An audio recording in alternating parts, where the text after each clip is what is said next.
बैसाख का महीना चल रहा है। शंकर के शिवालय में जाओ। शिव के शिवालय में 3 स्थानों का स्पर्श अवश्य जरूर।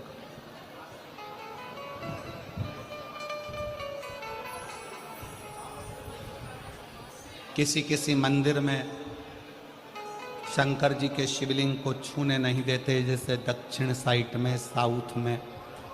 तो अपने ही घर में जो शिवलिंग है उसके 3 स्थानों का स्पर्श अवश्य करें। समझिए,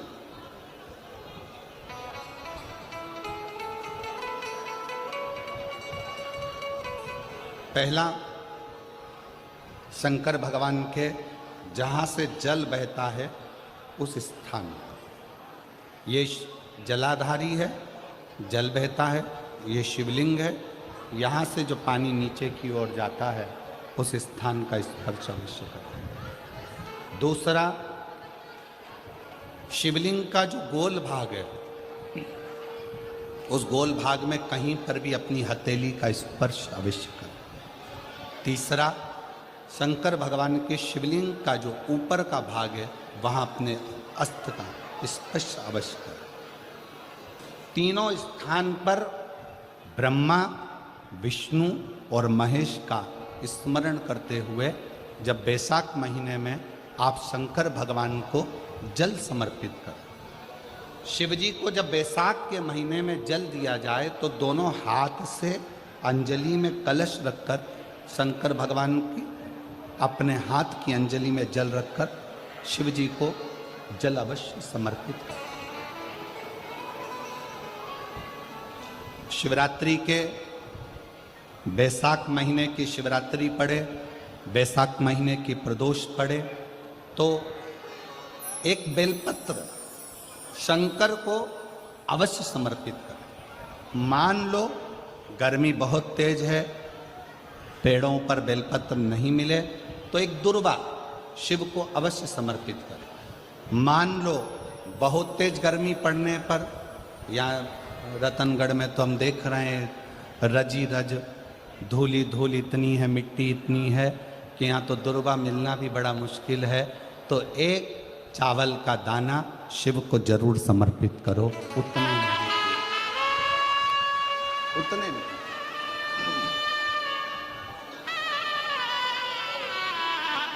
और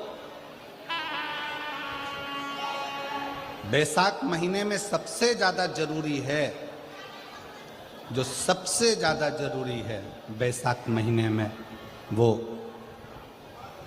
जलाशय अर्थात अपने घर के नज़दीक में कोई पानी का स्थान हो, जलाशय हो, वहाँ का जल शिव को समर्पित करना, या शिव के नंदी के पास में। और हम तो कहेंगे शंकर का नंदी केवल मंदिर में मत देखो, आपके घर के आसपास में हमारे मारवाड़ की पहले की रीति रही है। राजस्थान में बहुत सालों पहले, जब लगभग 19 से 20 साल पहले हम फलोदी में आए थे, 20 साल पहले। और 20 साल पहले जब हम फलोदी में आए थे राजस्थान में, तो हमने उस फलोदी राजस्थान में देखा था कि प्रत्येक घर के बाहर पत्थर का एक छोटा सा कुंडा जैसा होता। 2 चीजें हमने फलोदी राजस्थान में प्रत्येक घर के बाहर 20 साल पहले देखी थी। एक इतना बड़ा कुंडा पत्थर का जिसमें लोग भोजन रख देते हैं, और एक बड़ा सारा कुंडा जिसमें लोग पानी भर देते हैं, जिससे चिड़िया, पशु, पक्षी, गौ माता सब उस पानी को पीती रहे और आपका और हमारा कल्याण होता रहे। इस भाव से प्रयास करो। शिव जी को तो जल समर्पित करो,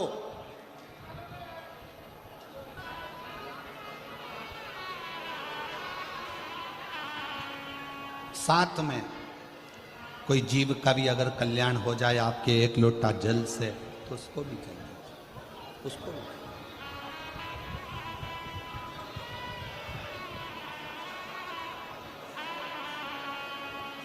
शंकर भगवान ओघड़दानी शिव, जिनका चढ़ा हुआ जल केवल मात्र स्पर्श, आचमन, दर्शन आपका और हमारा कल्याण कर। महत्व है वैशाख महीने का। स्कंद पुराण में वैशाख महत्तम कहा गया है।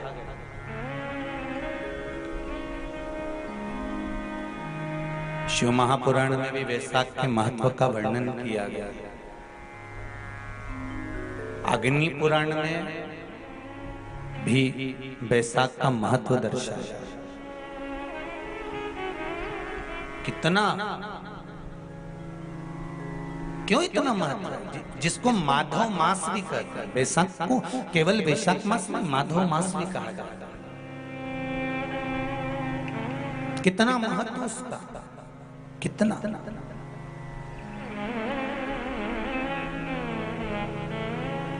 क्योंकि सतयुग, त्रेता, द्वापर और कलियुग, ये 4 युग जो हैं, इसमें सतयुग, त्रेता, द्वापर और कलियुग, उसमें जो त्रेता युग है उसका जो प्रारंभ हुआ था वो यही वैशाख के महीने से प्रारंभ हुआ था, माधव मास से प्रारंभ हुआ था। और इस पवित्र मास में कुर्म अवतार, हयग्रीव अवतार, नरसिंह अवतार, नरनारायण अवतार, परशुराम अवतार, गंगा अवतार, ये सारे अवतार भगवान नारायण ने, भगवान विष्णु ने, मेरे शंकर भगवान ने ब्रह्मेश्वर अवतार, ओमकार अवतार, मल्लिकार्जुन अवतार, भीमाशंकर अवतार मेरे शिव ने इसी वैशाख के महीने में प्राप्त किया।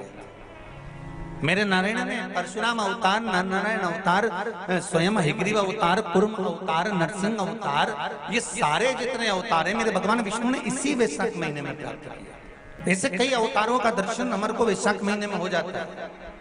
और उसी वैशाख महीने की मात्र एक शिवरात्रि का स्मरण कर लेना, मात्र एक शिवरात्रि के दिन भगवान शंकर पर 1 लोटा जल समर्पित कर देना, मात्र शिवरात्रि के दिन भगवान शिव की आराधना कर लेना या शंकर का भजन कर लेना, स्मरण कर लेना, शंकर को बेलपत्री का प्राप्त किया गया जल प्रदान कर देना, उसकी क्या महत्वता हो।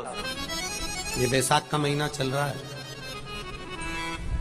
वैशाख के महीने में मिट्टी के पात्र में जल रखा जाता है और मिट्टी के पात्र का जल शिव जी को समर्पित किया जाता है। वैशाख चरित्र स्कंद पुराण में उठाकर पढ़ना कि आखिर मिट्टी के पात्र का जल वैशाख के महीने में शंकर को क्यों चढ़ाया जाता है। अगर मिट्टी का पात्र भी नहीं हो, तुम्हारे घर में मटका हो, सुरई हो, वो भी नहीं हो, तो एक दिए में मिट्टी के पानी भर लो और वो पानी तांबे के कलश के अंदर जो पानी है उसमें मिला लो। पर मिट्टी का जल शिव जी को क्यों चढ़ाया जाता है? स्कंद पुराण के अंदर वैशाख महत्व में लिखा कि जो अधोगति में मर गया होता है, अचानक मर गया होता है, एक्सीडेंट में मर गया होता है, उसकी जीने की और तमन्ना थी, अचानक कोई बीमारी लग गई और मर गया, कोई बड़ी बीमारी लगने के कारण चला गया, उसको बहुत कुछ करना था पर मर गया। उसके लिए वैशाख महीने में शंकर भगवान को जब हम मिट्टी के पात्र का जल समर्पित करते हैं तो वो जीव तड़पता नहीं है, कहीं भटकता नहीं है। उसको गया में पितरों में मिलाया कि नहीं मिलाया, भद्र विशाल में ब्रह्म का पाली करी कि नहीं करी, कभी पिंडदान, कभी तर्पण, तिलांजलि हुई कि नहीं हुई, पर मिट्टी के पात्र का जल वैशाख महीने में शिव जी को चढ़ाया जाता है तो वो जीव कहीं पर भी हो उसकी मुक्ति हो जाती है, उसका मोक्ष हो जाता है।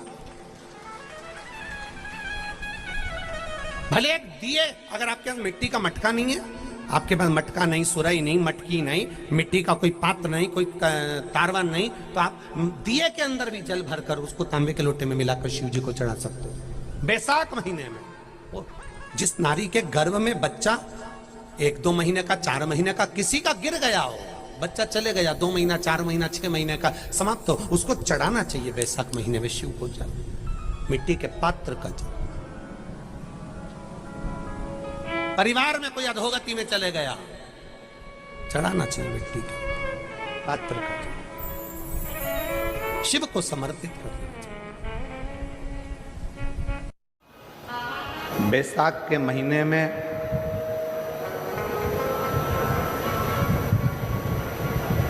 शिव सप्त तीर्थ का बड़ा महत्व है।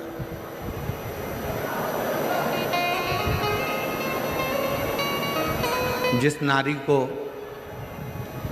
30 साल हो गए हों, बच्चे नहीं हों, 35 साल हो गए हों, संतान नहीं हो, 25 साल हो गए, 20 साल हो गए, संतान का सुख ना हो,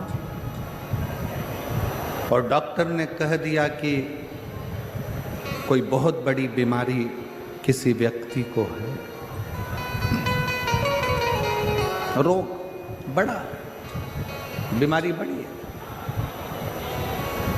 और उस बीमारी का कोई हल, उस रोग का कोई हल नहीं दिख रहा, कोई हल नजर ना हो,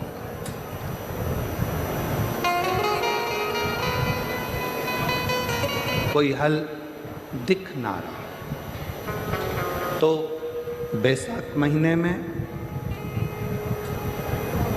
शिव सप्त तीर्थ का एक अनुष्ठान अपने जीवन में जरूर करें।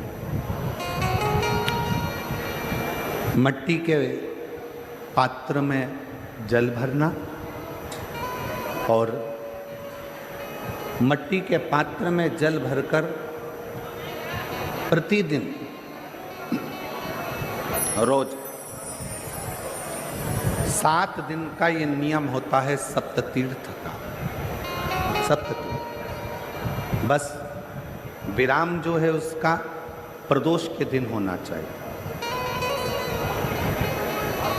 और बैसाख के महीने में जब आप सप्ततीर्थ का अनुष्ठान करें, 1 घड़ा जल का रोज भरें प्रतिदिन, और 1 बेलपत्र, 1 शमी पत्र उस घड़े के नजदीक में कोई पात्र में अवश्य रखें। पात्र को, जो जल का घड़ा है, जल का पात्र है, उसको मट्टी के ही दीप से या कोई श्वेत वस्त्र जिसको मला गया हो, धोया गया हो, साफ हो, उस वस्त्र से ढक दें। एक दिन एक शिवालय में जाएं, शमी पत्र अशोक सुंदरी वाली जगह पर समर्पित करें। अशोक सुंदरी की जगह जानते हो ना आप लोग? अशोक सुंदरी की जगह पर शमी पत्र समर्पित करें। बेलपत्र जहां आप खड़े हैं उधर से डंडी का भाग आपकी ओर हो, और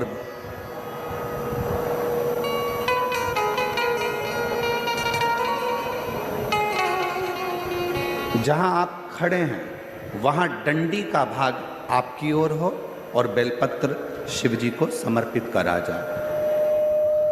फिर जो मट्टी के पात्र में जल है वो भगवान शंकर को अपनी कामना कर कर शिव जी को समर्पित कर दो।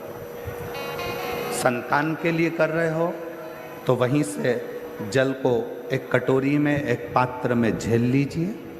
उस जल का आधा भाग नंदी के पास बैठकर आप ग्रहण कर लो, आधा भाग अपने पति को देना प्रारंभ कर दो।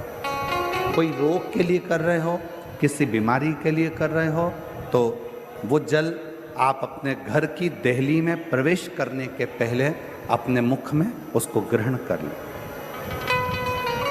एक दिन में एक शिवालय, दूसरे दिन दूसरा शिवालय, तीसरे दिन तीसरा शिवालय।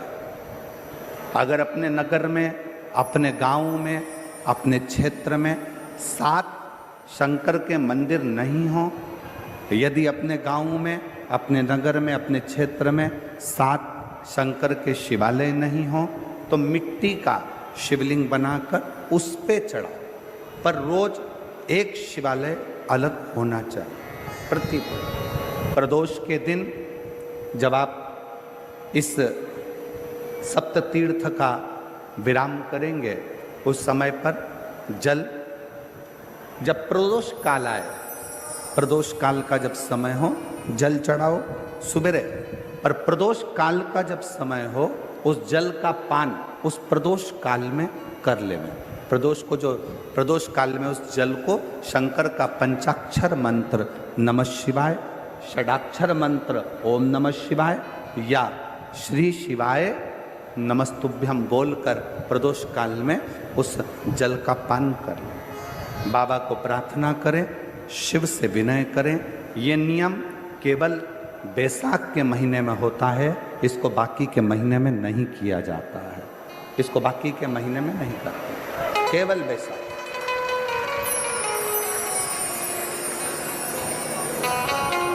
शिव सप्त तीर्थ का जो नियम है वो अपने जीवन में धारण करें।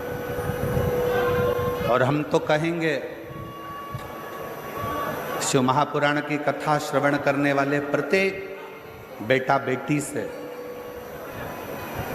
शिव महापुराण की कथा सुनने वाले प्रत्येक शिव भक्त से हम तो कहेंगे कि शरीर में कोई रोग नहीं भी है, संतान की प्राप्ति नहीं भी चाहिए, उच्च शिक्षा के लिए आप कर रहे हैं, अपने जीवन की खुशहाली के लिए कर रहे हैं, तो शिव का सप्त तीर्थ अनुष्ठान अवश्य करें, अवश्य, और अपने जीवन को सार्थक